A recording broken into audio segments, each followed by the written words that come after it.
Hola, ¿qué tal? Saludos cordiales aquí en TV Senado, en profundidad de campos, a través de Radio Universidad Central. Vamos a conversar con la senadora Yasna Proboste, demócrata cristiana, representante en el Congreso. ¿De qué región, senadora? Atacama, La región de región de Atacama. Atacama, hermosa región, llena ahí, estábamos justo recién discutiendo en la sala un proyecto de norma lumínica y es inevitable hablar de este privilegio que significa vivir bajo los cielos de nuestra región que uno ha disfrutado, admirado desde niña.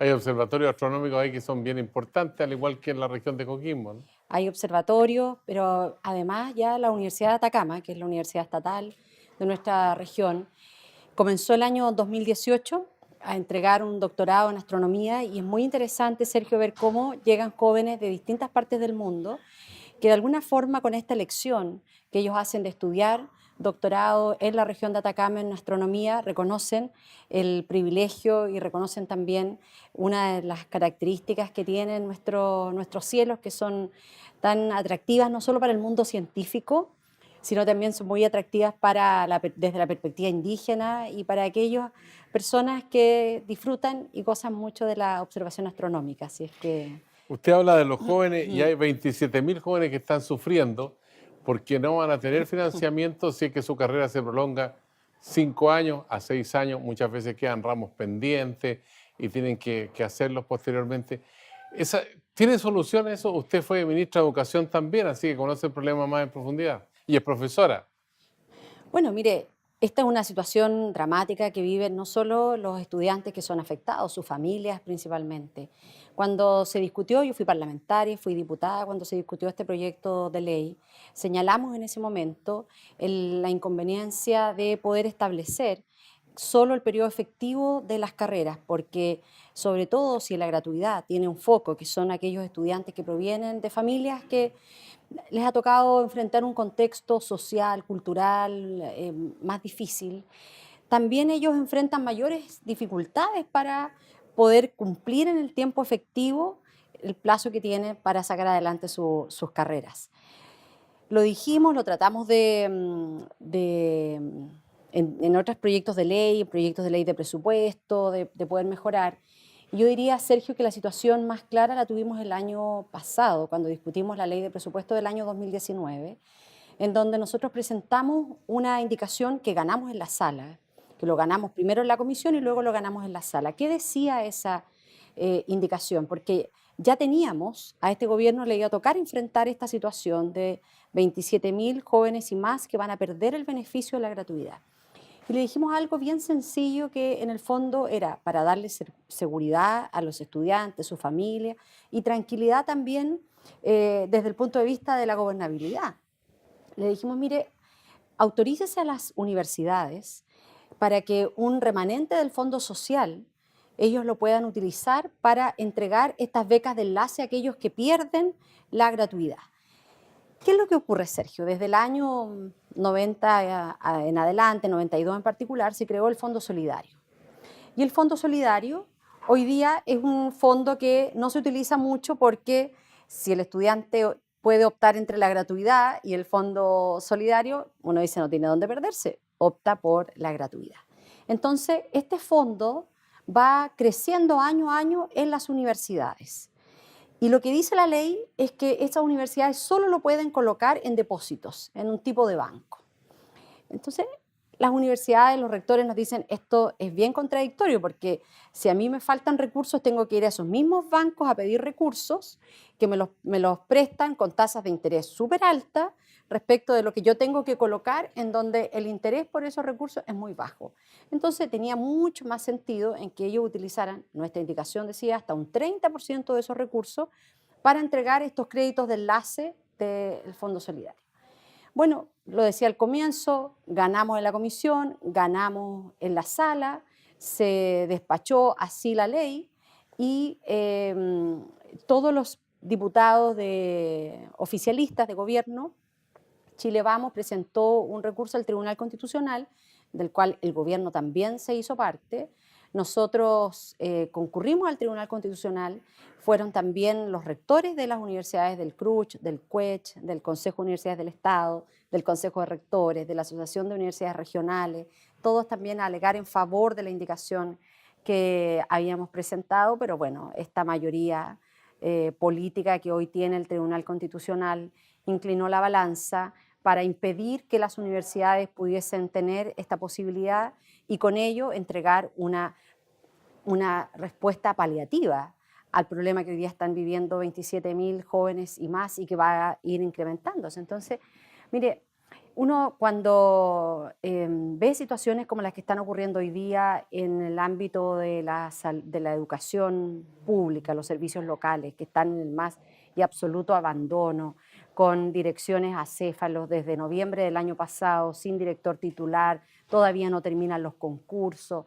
Cuando uno ve que aquí el gobierno actual posterga la entrada en vigencia, la exigencia de estándares de calidad para las universidades, donde uno ve que hoy día no hay ni una voluntad para poder abordar los temas de los problemas que existen en la implementación de las leyes, como lo es el caso de la gratuidad, uno dice, mire, no hay justificación, porque uno puede tener una diferencia desde el punto de vista ideológico, pero aquí lo que se están perjudicando son las familias, son los niños que ellos dicen querer colocar primero en la fila, son los perjudicados en los distintos servicios locales, en los jardines infantiles vía transferencia de fondos, son los jóvenes que están en las universidades, los CFT, que hoy día pierden la gratuidad y que quedan frente a esa incertidumbre que va, además, Sergio, ¿No tiene solución agudizando esto? un malestar. Tiene solución, por supuesto, sí.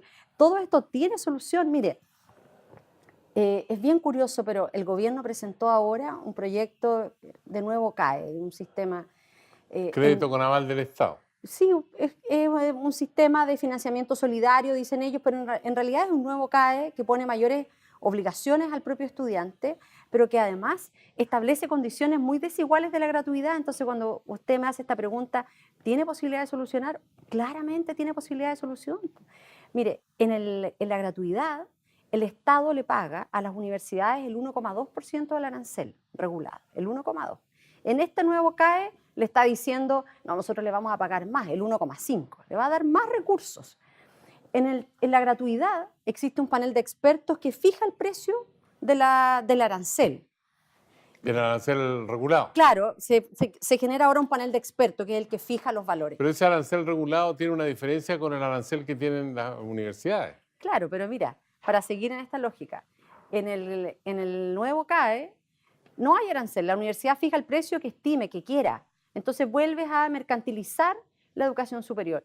Y precisamente lo que usted señala, esta brecha que existe entre el arancel real y el regulado, el alumno, en la propuesta del gobierno, lo tiene que financiar con otro crédito, es decir, va a quedar endeudado con el Estado, va a quedar endeudado también con la institución financiera que tiene que cubrir el crédito. Entonces, mire, uno dice, por Dios, ¿cómo les va a costar tanto entender que la educación es un derecho? Usted no puede seguir generándole una carga impositiva, sobre todo a aquellos que enfrentan condiciones más difíciles. Si el estudiante que puede pagar lo hace, pero el que no puede pagar, hoy día usted le pone una mochila, otro peso, otra carga.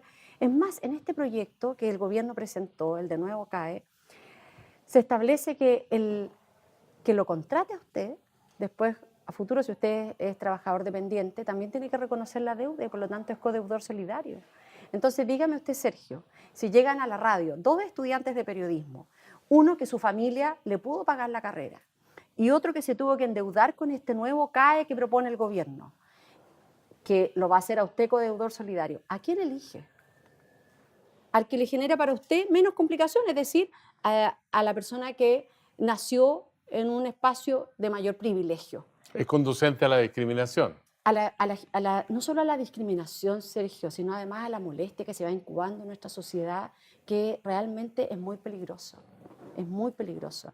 Y es este afán permanente del sector que hoy día gobierna en nuestro país, de entender y de hacernos creer a todos que la educación es un bien por el cual hay que pagar. Y el que tiene recursos lo paga y el que no lo endeuda por años y años y años y generaciones y otras generaciones. Ahora, nosotros creemos que así no se cambia el país. Mire, si todas las sociedades que han logrado avanzar, que han logrado tener un grado mayor de cohesión social, que han logrado desbaratar los ciclos de violencia, es a través de la educación, pero de la educación que brinda realmente oportunidades para todos y todas. Ahora, un problema adicional, por ejemplo, cuando uno va a un banco y el cajero es un ingeniero comercial, o se sube a un taxi y el taxista es periodista. Entonces uno dice, caramba, estudió 4 o 5 años en la universidad y después no tiene posibilidad de desarrollo a nivel profesional. Y dicen que eso es parte de la libertad que tiene de elegir la gente, pero no hay una orientación, digamos, que permita canalizar ese potencial humano en los jóvenes y que vayan a una actividad que finalmente les provoque satisfacción y calidad de vida. O sea, aquí salen muchos periodistas, muchos ingenieros comerciales, muchos de muchas profesiones, técnicos, y que no tienen en el mundo del trabajo una respuesta, digamos, con el propósito de construir país y de ser felices ellos mismos. Mire, nosotros hace muchos años, 2006, 2007, presentamos un proyecto de ley para regular que las universidades no pudieran dictar carreras que no tuvieran campo ocupacional. Y fue absolutamente desechado en el Parlamento. Y cuando uno conversa con autoridades que tienen a cargo la administración de centros de educación superior en países desarrollados, uno le hace esta pregunta y dice, bueno, pero ¿y ustedes cómo lo hacen para poder acreditar? Entonces, ¿acreditar qué? Calidad. Pero ¿cómo nosotros no vamos a entregar un servicio de calidad? Entonces uno trata de pasar a la etapa siguiente. ¿Y cómo lo hacen ustedes con aquellas carreras que no tienen campo ocupacional? ¿Cómo le dicen? ¿Cómo vamos a dictar una carrera que no tenga campo ocupacional? Es decir, ¿cómo nosotros vamos a jugar con las esperanzas de una generación? Y eso, Sergio, es muy complejo. Cuando uno, en el mismo ejemplo suyo, a veces uno se sube en un taxi y la persona le dice, mire, yo estudié 3 años tal carrera, estoy endeudadísimo con el CAE, no pude terminar tampoco de estudiar, no pude terminar de estudiar, tengo la deuda. Uno realmente se pregunta cuál es el tipo de sociedad que estamos construyendo. Y eso uno debiera hacer una pregunta que guíe y que oriente nuestro accionar. Y hoy día nosotros tenemos una sociedad en donde el abuso se ha comenzado a naturalizar. El abuso de las ISAPRES con los ciudadanos, el abuso de las sanitarias, el abuso de las eléctricas, el abuso de los poderosos. Y por lo tanto, cuando nosotros hacemos un esfuerzo tan importante en materia educacional, de igualar las condiciones desde la partida, con programas de mayor ampliación de cobertura en salas cuna, de mejorar los espacios también de formación para nuestros profesores y profesoras que están en el sistema escolar, a través de políticas como la gratuidad, decirle a aquel joven que tiene capacidad, que tiene ganas, que tiene talento, que indistintamente el bolsillo de su familia va a poder alcanzar los sueños. Esa es una sociedad que comienza a moverse con otros valores y es lo que nosotros queremos construir también y contribuir desde nuestra tarea acá en el Senado. Señora Yana Proboste, usted habla de angustia, pero no es la única que hay en el caso de los jóvenes en nuestro país. También está la angustia de aquellos que cultivan la tierra, por ejemplo, con respecto al agua, y se ha estado discutiendo en el Congreso, analizando el código de agua. Hay algunos que afirman que el agua no es de nadie, otros dicen es un recurso que debe administrar el Estado, y estamos entrampados en una situación, sobre todo donde la sequía constituye una amenaza mayor, y donde las guerras en el futuro, incluso los que saben de esto, dicen que van a ser por el agua. El estado del arte hoy día en Chile, ¿en qué punto se encuentra? ¿Va a haber una definición acerca de esta concesión de este recurso tan importante? Mire, a mí me tocó ver el proyecto de Código de Aguas en la Cámara de Diputados, fui presidenta de esa comisión de recursos hídricos, acá en el Senado también estoy en la comisión de recursos hídricos. Lo digo porque yo concluí un ciclo en la Cámara de Diputados, hoy día ya llevamos más de un año en el Senado y todavía no se ve, el gobierno acaba de ingresar 120 indicaciones al proyecto de Código de Aguas, desvirtuando la moción parlamentaria con la cual comenzó la tramitación de este proyecto de ley y que es entender que el agua constituye un derecho básico humano esencial. Y por lo tanto, este nuevo código tiene que establecer prioridades de uso en donde el uso para la bebida tenga la máxima prioridad, en donde podamos establecer privilegios también para algunos sectores que han estado mucho más postergados. ¿Cuáles son esos?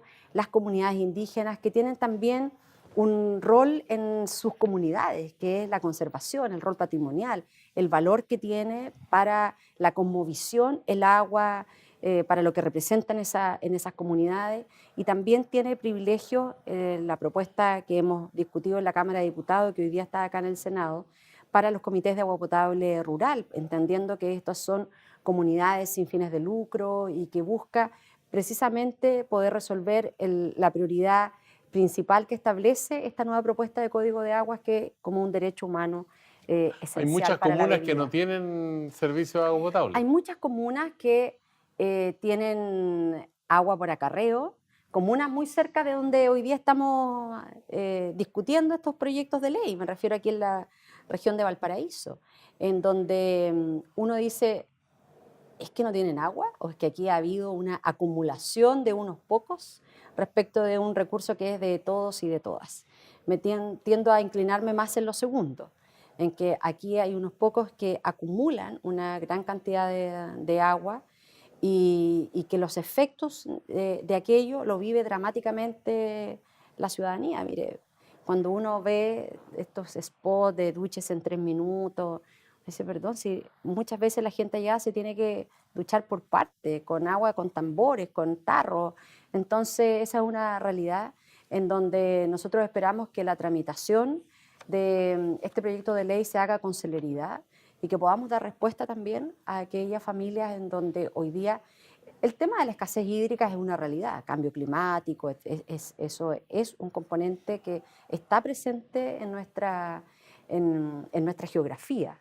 Bien. Pero nosotros también tenemos que actualizar la legislación para que una vez más el abuso no sea parte del paisaje natural en nuestros valles. Estamos conversando con la senadora Yana Proboste aquí en Profundidad de Campos en el canal del Senado. Hacemos una pausa porque hay bastante todavía más que hablar con usted, senadora. Encantada. Usted espérenos, ya volvemos.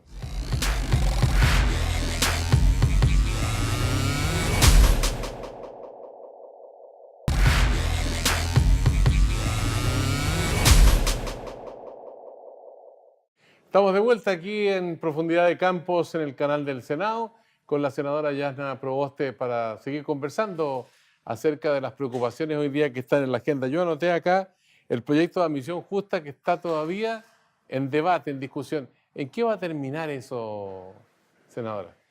Bueno, recién comenzamos la tramitación. Recordemos que el gobierno anunció un proyecto de admisión justa en el mes de enero, luego dijo que lo iba a separar, lo ingresó por la Cámara, después una parte ahora la ingresó en el Senado en el mes de marzo. Nosotros tuvimos durante la semana pasada, por primera vez, el inicio de la discusión de este proyecto. Y ahí también, Sergio, es bien interesante ver cómo se está gobernando hoy día en nuestro país. Si es que se está gobernando con el ánimo de resolver las dificultades o se está gobernando más bien con encuestas medias mediocres que se hacen diariamente y se dicen las frases que algunos quieren escuchar.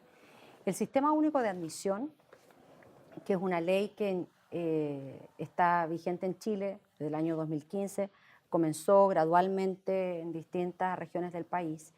El año 2018, me correspondió a mí asumir como presidenta de la Comisión de Educación y tuvimos nuestras primeras conversaciones con el ex ministro de Educación, con el ministro Varela, y él en esa oportunidad veía preocupación de que este sistema se incorporara en la región metropolitana, por el volumen de lo que significaba el proceso mismo, y conversamos. Él presentó un proyecto de ley y lo aprobamos rápidamente. Porque yo creo que él también, uno puede tener posiciones distintas de cómo se acerca a una realidad, pero uno tiene un canal que es común, que es dialogar, que es la búsqueda de los acuerdos.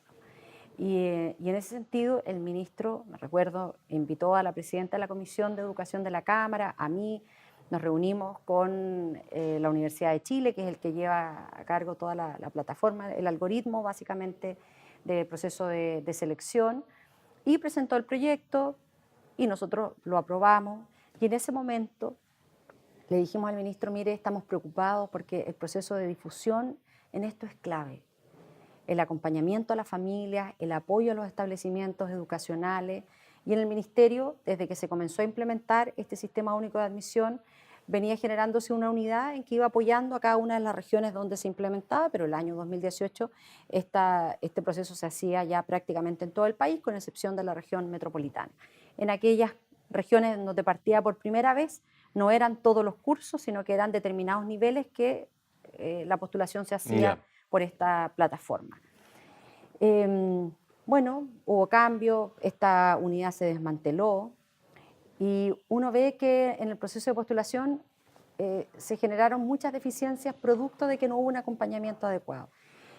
En el mes de noviembre, Sergio, del año pasado, nosotros tuvimos ya los primeros resultados del Sistema Único de Admisión. Lo digo porque yo me reuní en noviembre con familias en la región de Atacama, particularmente en Copiapó, que nos plantearon dificultades que tenían, y nosotros observamos que había una dificultad que era posible y fácil de resolver. ¿Qué es lo que ocurre? Y aprovecho esta entrevista para hacer un poquitito de pedagogía, porque muchas veces se dice, mire, es que este Sistema Único de Admisión no acoge el mérito. Mentira, falso, eso está en la ley. En la actual ley está que los colegios que son de alta exigencia académica, que los colegios que tienen proyectos específicos, deportivos, artísticos, pueden tener un proceso de selección, en donde el primer año ellos seleccionan, como lo venían haciendo tradicionalmente, al 80% de la matrícula y solo el 20% lo ponen en el Sistema Único de Admisión. Al año siguiente el 70%, luego el 50%, luego el 30%, es decir, es progresivo. Pero lo que se estableció en esa oportunidad es que solo lo podían hacer aquellos establecimientos que eran gratuitos. Y yo creo que eso era un problema, Sergio, porque dado que nosotros ya habíamos en nuestra legislación establecido el fin al copago, el copago va a ir gradualmente disminuyendo, llegando a cero. Por lo tanto, no hay ninguna razón para que un colegio que sea de alta exigencia académica y que tiene un copago pueda también adherir a este proceso de selección de los... Usted habla de los colegios gratuitos, que son los que tiene el Estado, digamos, a través de los municipios, y los colegios subvencionados. Que son los únicos que pueden hacer sistema porque este sistema único de admisión es solo para ellos. Ya. Es solo para aquellos que reciben financiamiento estatal, o sea, particulares subvencionados o municipales.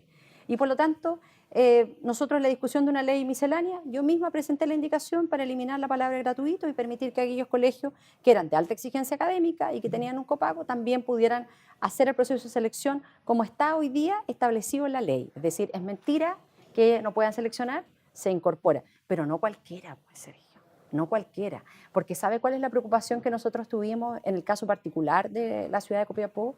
Es que existe ya un colegio muy reconocido que es el ETP, la Escuela Técnico Profesional, que tuvo su origen, esta vinculación con la Escuela de Minas, que yo soy de allá, entonces uno sabe que desde las distintas ciudades de la región los mejores alumnos se iban al ETP, del ETP a la Santa María, y así era la ruta, o a la Escuela de Minas de la Universidad de Atacama.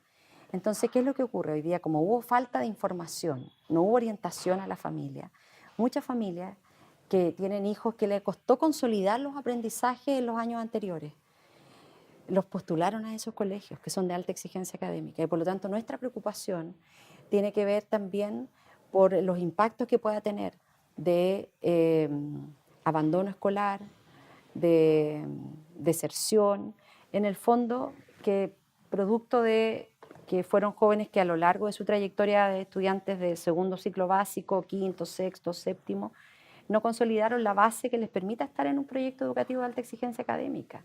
Entonces, una vez más, el grado de frustración para esos niños y niñas que vienen de sectores más desfavorecidos es muy complejo para nuestra sociedad. Entonces uno dice, aquí cualquier colegio puede seleccionar, esa es nuestra diferencia. Lo que hace el proyecto del gobierno es que vuelve a reinstalar en que sea el colegio el que diga, usted me sirve, usted no me sirve, a usted lo quiero, a usted no lo quiero. No, lo que nosotros buscamos es que la esencia de este proyecto, en donde la familia elija el establecimiento, se mantenga. Es obvio, y yo creo que eso es agraviar la inteligencia humana cuando se dice, no, pero es que en colegios que tienen una alta demanda usted no selecciona. Pero claro, si yo tengo 20 cupos y postulan 100, hay 80 que no van a quedar. Claro. Entonces, eso no se resuelve porque tampoco ha habido un plan de infraestructura pública, que es lo que yo le pedí a la ministra en la sesión pasada. Si ustedes han constatado en que aquí hay un claro problema de oferta pública, esto no se resuelve con el algoritmo o no se resuelve diciendo, no, entonces vamos a terminar con el sistema único de admisión. Si lo que se necesita es construir más escuelas, lo que se necesita es ampliar establecimientos educacionales que tienen una alta demanda, apoyar a esos establecimientos educacionales, mejorar la calidad para que otros establecimientos también puedan ser atractivos. Hay una iniciativa en el campo siempre de la educación que yo la he visto, por ejemplo, de Estados Unidos, donde incluso a nivel universitario los estudiantes aprueban o reprueban. Y aquí, como se incentivó mucho la competencia, ¿no es cierto?, con las pruebas del CIMSE, por ejemplo, entre otras, siempre la nota tenía una importancia muy fundamental. Pero ustedes están proponiendo que se haga un cambio en ese sentido que se parecería a lo que yo he visto en Estados Unidos. Que usted ha visto en sociedades que, allá que tienen altos grados de conflictividad, en el caso particular de Estados Unidos, un problema en materia de convivencia y salud mental, pero se han estado tratando de hacer cargo de estos problemas, precisamente, estos problemas de salud mental. Chile, después de Estados Unidos, es el país que presenta más problemas de salud mental en sus estudiantes del ciclo básico. Entonces, esto tiene que ser una llamada de atención a nuestro modelo educativo en términos generales, que es lo que hemos construido. Y ahí el autor principal de esta iniciativa es el senador Jaime Quintana, nosotros lo acompañamos, somos coautores de este proyecto de ley, y lo que buscamos es en el primer ciclo básico eliminar la nota. Y esto lo han hecho también en actividades deportivas. Hace ya harto tiempo atrás, la Federación Internacional de Básquetbol, por ejemplo, eliminó los marcadores en los partidos de las categorías más pequeñas. De los más pequeñitos, Claro, ¿no? porque a veces perder de manera abultada, ver un marcador 180 contra 20, era realmente desmotivador. Y lo que ellos vieron es que lo que más les importaba era mantener a los niños y niñas en la práctica del deporte y que no lo abandonaran diciendo, no, para que voy a ir a la selección de mi equipo, si nos ganan todo. Entonces, lo que hacen ellos es que se mantiene, hay un ganador, pero no está expuesta el marcador abultado O sea, del lo partido. importante es competir, digamos, y practicar deporte Lo y importante es estar. ir a la escuela, lo importante es hacer el máximo esfuerzo para aprender, lo importante es que cada niño, cada niña se pueda sentir acogido en su establecimiento educacional.